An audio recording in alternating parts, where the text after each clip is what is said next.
You have to know what it is that you're doing with your life, let's say generally speaking, but more particularly in the next 3 to 5 years. What do you want? What do you want from your friends, your family, your intimate relationships, your employment, your education, your care of your mental and physical health, your response to temptations like drug and alcohol use? Like, if you could have what you wanted, if you could lay your life out properly, how would you be functioning across those 7 dimensions? Why would that work for you? Why would it work for your family? And why would it work for the broader community?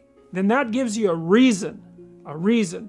And if you have a reason that's well thought through, that you find compelling, so that's a compelling story, let's say, the kind of compelling story a leader might tell, then that will provide you with motivation to do the things that are difficult that you need to do. So that's positive emotion, that motivation. It's a neurochemical system that runs on the chemical dopamine. And it's the neurochemical system that underlies people's willingness to undertake something voluntarily. So we experience most positive emotion in relationship to a goal. And what that means is if you don't have a goal, then you don't have any motivation.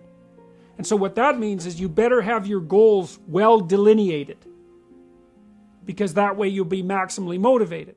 Now, the additional advantage to that is that if you have your goals delineated and they're compelling goals for you, it also makes you less anxious and uncertain and stressed, because your pathway forward into the future is mapped, and that makes it more certain, and uncertainty causes stress and physiological load.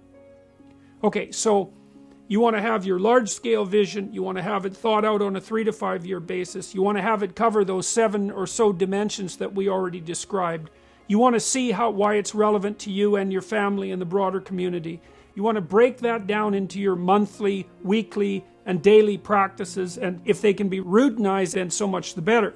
And then that becomes built into you. So what happens neurologically is that when you do something new, you use almost your whole brain. That's a good way of thinking about it, particularly the right side of it, the right hemisphere.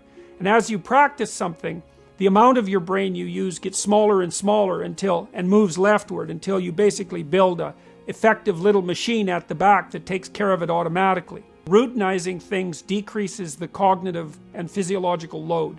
It's a big deal. And if you routinize good habits, then they become part of your character and part of what people come to expect of you.